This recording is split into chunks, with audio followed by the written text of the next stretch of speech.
The film opens with a magician named Mr. K, whose illusion tricks are not appreciated at a dimly lit bar. Hence, he sets out to find a new spot for himself. The job hunt leads him to an eerie hotel in the middle of nowhere. The only person seen inside the hotel is a half-blind receptionist who shows Mr. K to his room. The two walk through identical hallways, which look depressing in some way. When the receptionist brings him to his room, he spots a little kid at a distance, wearing a gas mask. He uses an illusion trick to make a butterfly appear in the air, surprising the kid. But the kid doesn't react. When Mr. K steps inside the room, he gets an odd vibe from it. What's weirder is that he catches an old guy hiding under his bed. Upon getting caught, the old man walks out of his room without any explanation. Just as Mr. K catches his breath, he hears some commotion from the cupboard, so he immediately leans forward to check it. Much to his horror, a cleaning maid steps out of it and runs out of his room. He runs after her and takes a look outside his room, only to find the maid and the old man whispering things to each other. When they see Mr. K eavesdropping on them, they disperse immediately. Despite getting the creeps, Mr. K unpacks and decides to stay at the hotel overnight. While he sleeps, we see water pouring out of the wallpaper on his bed wall. As soon as he wakes, he packs his stuff and makes an exit. On his way, he nonchalantly jump-scares the cleaning maid and smirks while walking ahead. A string of strange things comes his way when he tries to leave. First, he gets lost in the identical hallways. While he explores them,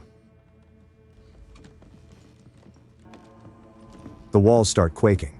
The quake shakes the water pipe network near the ceiling and everything that is nailed to the walls. Suddenly, strange people weasel their way out of the walls with their musical instruments and form an orchestra. Together, they herd Mr. K towards the staircase. Mr. K runs upstairs and hides in a room to get rid of them. He passes out for a while, and when he wakes up, he finds two old women checking him out. The women, Ruth and Sarah, are seen wearing identical clothes and makeup, indicating how synchronized they are. Ruth and Sarah start off their conversation by talking about killing the French monarch, whose portrait they have nailed to the wall. When they learn that Mr. K is a magician, they show great interest in him, and their eyes glare with excitement. They persuade him to show them some tricks and specifically wish to see the OG trick of sawing a person in half. Awkward as ever, Mr. K takes a leave. The hallways appear bewildering to him, so he has a hard time finding a way out of there. He even tries to read the blueprint of the hallway which has been glued to the wall, but he doesn't understand the diagram. Outside, Ruth and Sarah try to talk to him again, but he does a little trick and spawns a flower from his pocket. He hands the flower to one of the women and leaves. When he moves from one corridor to another, he gets distracted by some playful kids and an obese woman, who keeps walking into other people's rooms. Suddenly, the kids steal his suitcases and run away. Things escalate, and the orchestra returns. As the walls tremble with their loud music, some food-serving waiters circle him like vultures on dead meat. They dash into a room, where Mr. K follows them. The room turns out to be a closet, which leads him to a ballroom, where fancy people have gathered to socialize. The ballroom's host, Gabby, approaches Mr. K and finds out that he's new here. Excited, she introduces him to her friend group. He sits down with them and complains about the kids who stole his suitcases. Gabby swears to help him, whereas her friends encourage him to dine with them in a way that seems less hospitable and more persuasive. Things escalate into total chaos and madness when Gabby calls in some fat guys under the guise of art and sends everyone out of the ballroom. The guests literally push Mr. K and drag him out of there as he tries to make sense of it all. Once again he ends up in the hallways, where the food waiters and the orchestra take over. Melinda, the obese woman from earlier, suddenly leads the waiters in a rush as if they're up to something important. She even hands Mr. K a serving tray with food and makes him get in line with the other waiters. Melinda leads the waiters to the kitchen, where several chefs are preparing gourmet dishes. Melinda puts an apron on Mr. K and assigns him the egg sorting duty along with some other men. Across from Mr. K is a petite dude named Anton, who thinks the head chef's daughter Melinda must like Mr. K to give him such a tender spot. Despite nothing making sense at the time, Mr. K tries to lighten his mood by doing illusion tricks on the eggs. He also juggles them, which entertains everyone around him. Melinda doesn't like having him have fun during work hours and reminds him to show up to work tomorrow on time, even though he clearly states that he's a lost guest. Now, the serfs herd him to their shared dorm, which is one hell of a congested place. Mr. K and the serfs sleep like piled rats in a sewer. When Mr. K wakes up, he finds himself in someone else's shirt. As he tries to make sense of it, Anton takes off someone else's pants and hands them to Mr. K to complete his attire. Anton and Mr. K head to the kitchen early, where Anton gobbles up some leftover food from the night. Mr. K decides to make some progress by finding the hotel's management, but Melinda throws herself at him. She drags him to the pantry, where the two bang each other against the shelves and flour sacks in a playful manner, suggesting that they're doing the deed. Melinda's father, who is the head chef, arrives there and starts sharing his wisdom about an egg, which is the key ingredient to basically every dish. Later that day, all the serfs return to their dorm and have a party, amidst which Mr. K is distracted by the thudding sounds coming from under the floorboard. The thudding sounds prompt Mr. K to find their source. Upon following the noise, he is led to a singular bathroom stall. Out of curiosity, he locks himself in the stall, right after which someone starts pounding on the stall's door. Mr. K starts to get claustrophobic in the stall as multiple sets of hands try to grab him from under the door. When he blurts out that he's a nobody, the hands leave him alone. Now traumatized, he refuses to step out of the stall and spends the rest of the night in it. The next morning, Anton comes to get him out of there. After vomiting, Mr. K steps outside and sees the word, "Liberator," painted on the wall. Anton believes the vandals are behind it and ignores it. He brings Mr. K back to the kitchen to do their morning shifts. While working, Mr. K asks Anton how he got here.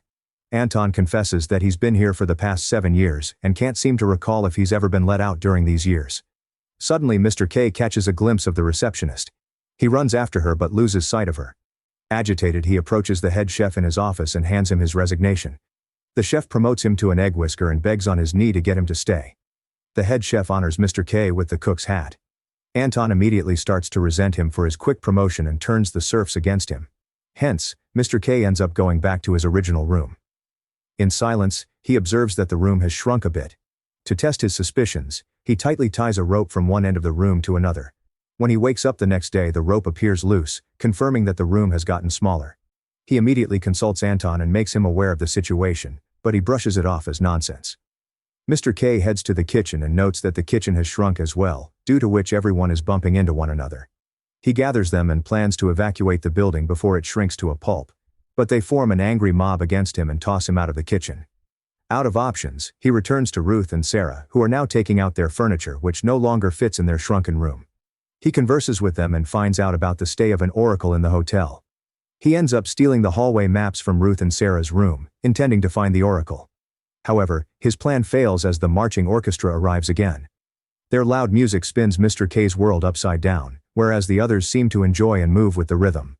The hotel trembles with chaos.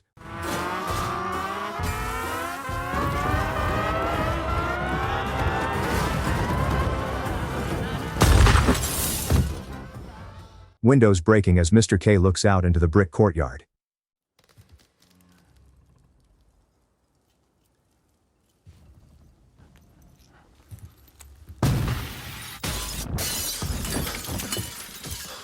He enlarges his wall map, making revisions in his notepad and promising not to give up, determined to get out.